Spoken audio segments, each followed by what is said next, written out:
like anything I'd ever seen. I thought at first it might be some kind of a wild man. I couldn't tell with all that hair just what it was. I changed my shells and my shotgun from squirrel shot to my buckshot. More for my protection than anything else. If I'd have had my rifle, I believe I could have knocked him down easy. You got him, that pretty fellow! Newspaper and television coverage resulted in nationwide publicity. Our immediate reaction was to try to kill him. I suppose if a strange-looking creature from another world showed up, he'd get the same reception. Sky, no man's smoke blinds the eagle's eye, and things that crawl or swim or fly, feed and breed and live and die.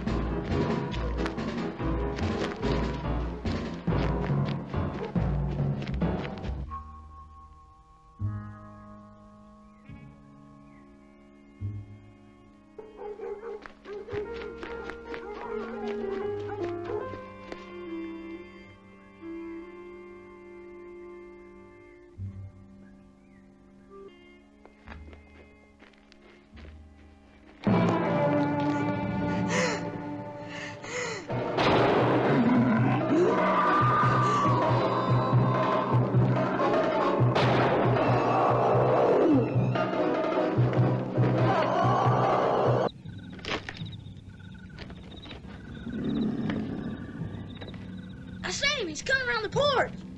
It was right over there. Right over there. See, there isn't anything over there. Well, there was. He was.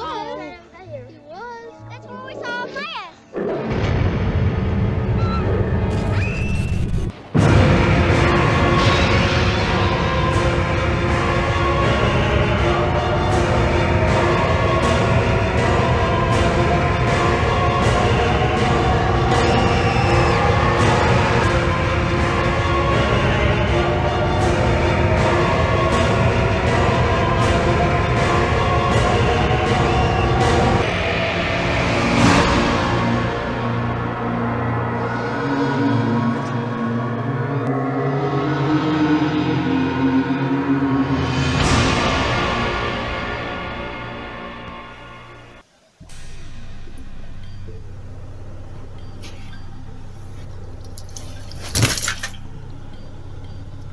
Joyeux Noël, bande de démons mafiosos et de gangsters paranormaux. Et aujourd'hui on se retrouve pour une nouvelle vidéo.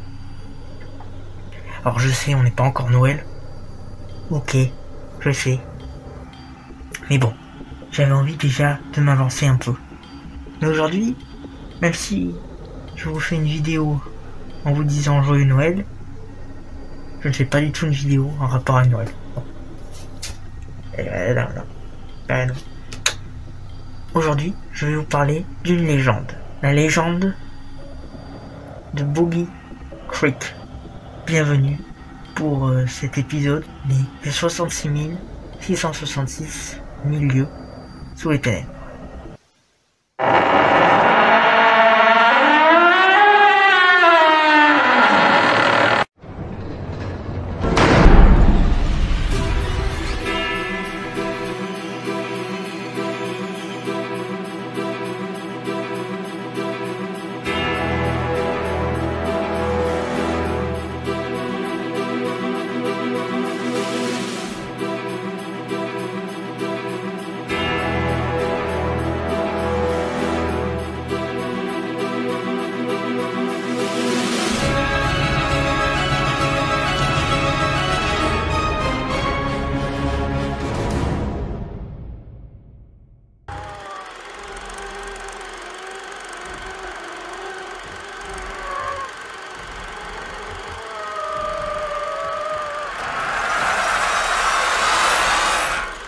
Le monstre de Fook ou The Fook Monster est le nom donné à la créature qui rôderait dans le sud de l'Arkansas, près de la petite ville de Fook.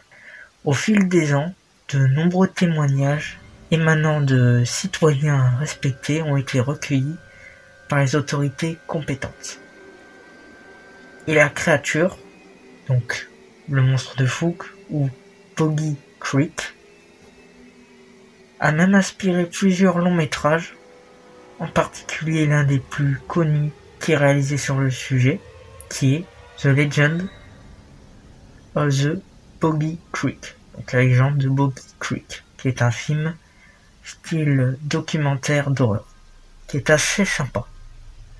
Alors même si depuis le début des années 80, certains témoins font état d'une créature de 3 mètres de haut et de 360 kg, la plupart des rapports décrivent le monstre de Fook comme un hominidé d'environ 2 mètres de haut et pesant entre 110 et 140 kg. Bon, c'est que des chiffres, hein. Bon, je vais pas vous parler de chiffres. Vous connaissez, moi, les chiffres, c'est 0.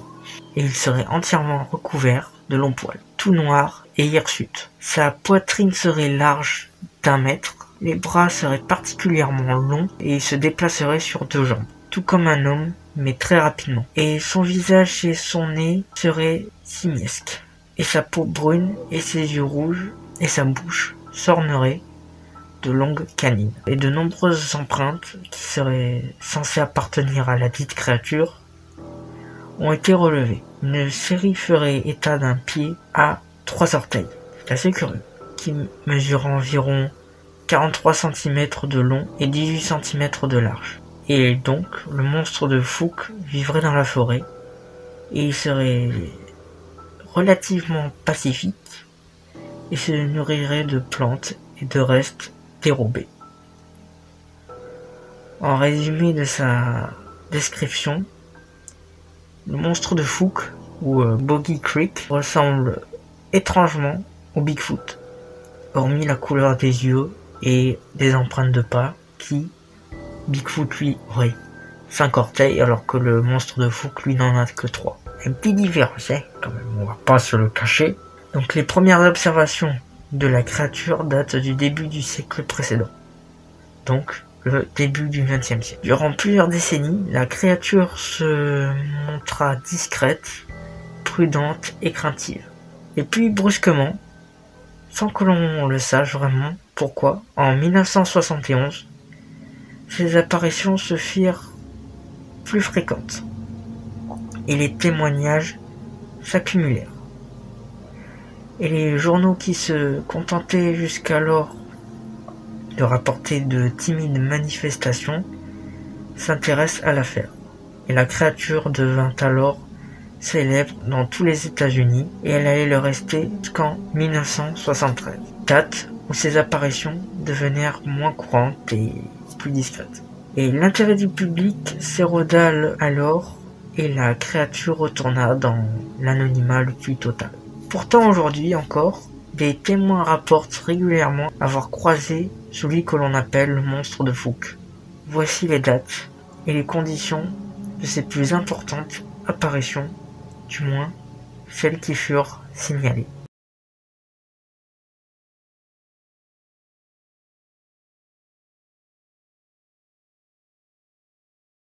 En 1908, près de Fook, en Arkansas, une femme rapporta avoir vu la créature correspondante à la description de la bête de Boggy Creek, alors qu'elle était âgée de 10 ans. En 1932, un témoin affirme avoir aperçu un homme velu comme un animal sur son porche. La créature serait ensuite dirigée vers la clôture de la propriété avant de disparaître dans les bois. En 1946, une femme vit un animal étrange sur le domaine entourant la maison. Elle rapporta au shérif local qu'il avait l'air un peu comme un homme qui marchait comme un homme, mais elle ne pensait pas que c'était un homme. En 1955, un témoin remarqua une grande créature velue, simiesque, près de sa maison sur Boggy Creek. Il y aurait tiré dessus 15 fois avec un fusil, mais il aurait apparemment manqué. Bon, il s'est pas tiré, hein. 15 fois. S'il était près de lui, je pense qu'il aurait eu. Il s'est pas tiré, écoutez, c'est triste. peut-être dû aller chez l'opticien. Peut-être qu'il aurait pu faire quelque chose. Mais la même année, 2 adultes affirmèrent avoir aperçu une créature velue qui ressemblerait à un homme traverser la route un soir alors qu'ils roulaient non loin de leur domicile. Selon eux, si elle marchait comme un homme, elle était bien trop poilue pour en être un. Un trappeur aperçut également, la même année, une grande créature ressemblant à un gorille alors qu'il pêchait dans une rivière, et la créature parut se laver les mains avant de s'éloigner sur 2 jambes dans la forêt. En 1964, un soir, une adolescente remarqua une grande créature velue qui se tenait sur 2 jambes et qui semblait se dissimuler dans la cour de sa maison de campagne. En 1965, un adolescent vit le monstre présumé dans les bois alors qu'il chassait le cerf. Il aurait tiré sur la dite créature avant de s'enfuir. Un autre adolescent rencontra un homme poilu qui ressemblait à un singe, près d'un lac sur la propriété de sa famille. D'après ses estimations, la créature faisait environ 2,10 mètres et avait des poils d'un brun rougeâtre, d'une dizaine de centimètres sur tout le corps. Elle se tenait debout comme un homme, mais elle avait des bras trop longs. Comme la chose approchait, il lui a alors tiré dessus à 3 reprises avec son fusil de chasse avant de prendre la fuite.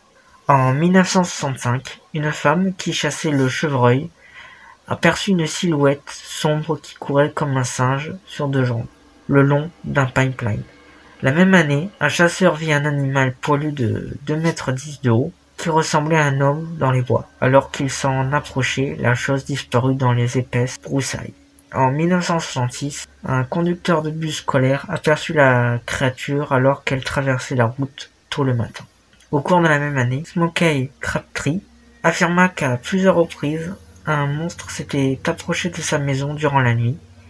Il entendait des cris et la créature perturbait ses chiens, mais elle n'avait jamais fait de mal aux animaux. En 1967, en Arkansas, alors qu'il conduisait sur une petite route près de chez lui, un témoin aperçut un homme qui ressemblait au monstre de Fouque qui traversait la route. Une nuit de printemps de la même année, alors qu'il roulait en voiture, un adolescent et son cousin remarquèrent une étrange créature bipède couverte de poils qui courait le long de la route 71. Ils habitaient tous les deux Texas, Kansas, et ils n'avaient jamais entendu parler du monstre de Fouque. L'adolescent comprit ce qu'il avait vu des années plus tard en regardant le film The Legend of Boggy Creek. Donc le film, comme je vous l'ai parlé. Si un jour vous voulez que je vous parle de ce film, style en mode cinéphile, je veux bien essayer. Je veux bien. Il faudra juste que vous me le disiez dans les commentaires. En 1968, au lever du jour, une femme croisa à 2 reprises une créature simiesque. La première fois, la créature mangeait les restes d'une porcherie, et un peu plus tard, le témoin l'aperçut alors qu'elle léchait les restes de nourriture dans la gamelle d'un chien.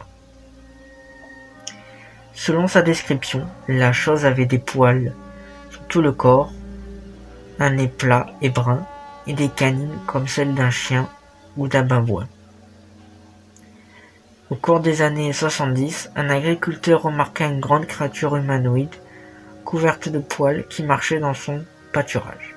Durant la même période, un homme et son fils aperçurent le monstre alors qu'ils couraient sur 2 jambes sur leur propriété, et ils semblaient blessés.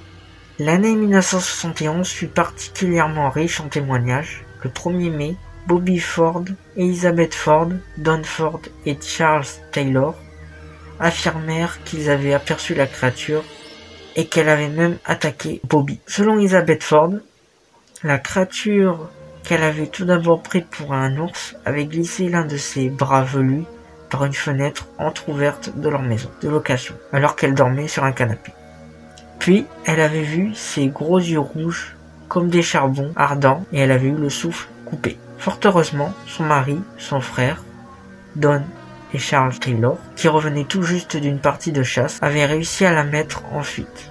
Un peu plus tard dans la soirée, juste après minuit, la créature revenait rôder sur les lieux alors que Bobby Ford se tenait sous le porche. Elle l'avait saisi par les épaules et l'avait projeté au sol. Bobby avait réussi à ramper loin de la bête et rentrer chez lui. Il avait été ensuite amené et soigné à l'hôpital Saint-Michel de Texar, Kansas. Il présentait de légères contusions et de griffures dans le dos. Lors de chacune de ces rencontres, les Ford et leurs amis avaient tiré plusieurs coups de feu sur la créature, et ils étaient persuadés de l'avoir touchée, mais étrangement, aucune trace de sang ne fut retrouvée sur les lieux. Une enquête approfondie permit de relever les empreintes de pieds à 3 doigts et des traces de griffures sur le côté de l'une des fenêtres de la maison et sous le porche. Le jeune couple rapporta également avoir entendu des bruits à l'extérieur au cours des nuits précédant la rencontre, mais il n'avait jamais vu quoi que ce soit. Suite à cette mésaventure, Bobby Ford et sa famille pensaient déménager très bientôt. Peu de temps après la rencontre entre le monstre de Fouke et la famille Ford, une station de radio mit la tête de la créature à prix et une prime de plus de 1000 $ fut alors promise. De nombreux amateurs partirent alors à la recherche de la bête, tentant de la débusquer à l'aide de chiens, mais ils s'avèrent incapables de suivre son odeur. Bientôt, venant de tout le pays, des équipes de chasseurs de monstres envahirent la ville, armés de magnétophones, de caméras et de fusils. La situation devint tellement chaotique que le shérif du comté fut obligé d'interdire temporairement le port d'armes afin de préserver la santé publique. Le 23 mai 1971, 3 personnes, Monsieur et Madame Woods et Madame Sedgas, rapportèrent avoir aperçu une créature simiesque sur la route 71. Elle avait traversé la chaussée juste devant leur véhicule, ce qui leur avait donné le temps de l'observer. Madame Woods la décrivit en ces termes. Il avait de longs poils sombres et il semblait vraiment énorme. Il n'avait pas l'air trop grand, mais je suppose que c'est parce qu'il se tenait penché. Il balançait ses bras comme un singe, et j'ai cru que mes yeux me jouaient des tours, mais après qu'il ait traversé la route, mon mari m'a demandé si je l'avais vu, moi aussi. Ce que nous avons vu était incroyable. J'avais lu à propos de cette chose, mais je croyais que c'était juste un canular. Maintenant, je sais que c'est vrai. Ce n'était pas un ours, ça ne ressemblait en rien à un ours. La créature que l'on apercevait si rarement auparavant était maintenant signalée de tous les côtés et chacun semblait l'avoir croisée. Au mois de juin, 2 habitants de la ville de Fouke témoignèrent qu'une étrange créature ressemblait à la description du monstre, qui avait surgi devant leur voiture alors qu'ils roulaient sur une route de gravier tôt le matin. Plusieurs femmes et enfants qui n'étaient pas de la région affirmèrent avoir vu une créature simiesque, et 2 hommes aperçurent un étrange bipède debout sur le côté de la route. Une femme déclara avoir vu une créature velue de 2 mètres de haut marcher dans les bois près du champ de soja de Willie Smith. En début de soirée, un enfant aperçut à plusieurs reprises un monstre dans les bois, près de sa maison. 3 personnes déclarèrent avoir vu une grande créature velue aux yeux rouges en fin de journée. La créature semblait être accroupie sur un talus au bord de la forêt, face à leur maison. La créature enflammait les imaginations. Et le 28 juin 1971, 3 personnes furent condamnées à une amende de 59 $ pour faux témoignage. De nombreuses empreintes furent retrouvées dans un champ de soja appartenant à Scott Cage. Elles furent analysées par le garde-chasse Carl Callion, qui ne peut pas en garantir l'authenticité ni la démentir. Tout semblait indiquer que la créature avait seulement 3 orteils, et Frank Chambach, archéologue, examina quant à lui les photographies de ces mêmes empreintes, et il en conclut qu'il s'agissait probablement d'un canular. Selon lui, les empreintes ne pouvaient être que celles d'un singe, car la créature avait 3 doigts, alors que tous les primates et les hominidés possèdent 5 orteils. De plus, toutes les empreintes sont diurnes alors qu'elles semblaient particulièrement nocturnes. Durant l'automne 1971, une famille entendit des cris étranges. Puis, une créature ressemblant à un Bigfoot surgit soudain des bois. Il se trouvait près du bayou Mercer, où il s'apprêtait à faire du bateau. 3 campeurs voisins sortirent immédiatement de leur caravane, armés de fusils. Mais aucun coup de feu ne fut tiré. La créature se serait attardée un instant avant de courir vers la forêt. En 1973, 27 novembre, au petit matin, Orvin Scoggins, un fermier de 67 ans, son fils et son petit-fils, aperçurent la créature dans un champ. Le fermier était connu pour être quelqu'un de particulièrement sceptique, qui ne croyait absolument pas au monstre de Fouque, et en riait souvent. La créature qu'il avait vue faisait dans les 2,20 m, et elle se tenait debout, et elle était recouverte de longs poils noirs. En 1974, un soir, 2 frères entraient chez eux à bord de leur camion, quand soudain une créature simiesque sauta dans leur remorque et commença à se débattre. Les hommes s'arrêtèrent alors et la créature s'enfuit dans les bois. En 1977, un jeune homme aperçut une grande créature recouverte de poils alors qu'il pêchait près des gravières. Il disait l'avoir vue manger des feuilles qu'elle avait cueillies sur un arbre. En 1981, au mois de février, un adolescent remarqua une grande créature semblable à un homme, mais couverte de fourrure en bataille et de longs bras, qui marchait sur 2 jambes tout près d'un étang appartenant à sa famille. En 1986, un propriétaire conduisait un représentant d'une compagnie de champs de blé. En arrivant au portail, le propriétaire arrêta le camion et descendit pour le déverrouiller. À ce moment-là, il remarqua à une centaine de mètres une grande silhouette recouverte de poils, et lorsque la silhouette aperçut les 2 hommes, elle fit brusquement volte-face et disparut dans la forêt avoisinante. Cette même année, le maire de Fouque, Virgil Roberts, et l'ancien shérif du comté, Leslie Greer, expliquaient qu'à leur avis, les empreintes retrouvées en 1971 avaient été faites par des hommes. H.L. Phillips, qui était adjoint du shérif à l'époque, s'exprimait également sur le sujet, déclarant de ne pas croire à l'existence de la créature. « Je n'y crois pas, mais je ne discute pas avec les gens qui disent l'avoir vu. Beaucoup sont des personnes responsables et respectables. »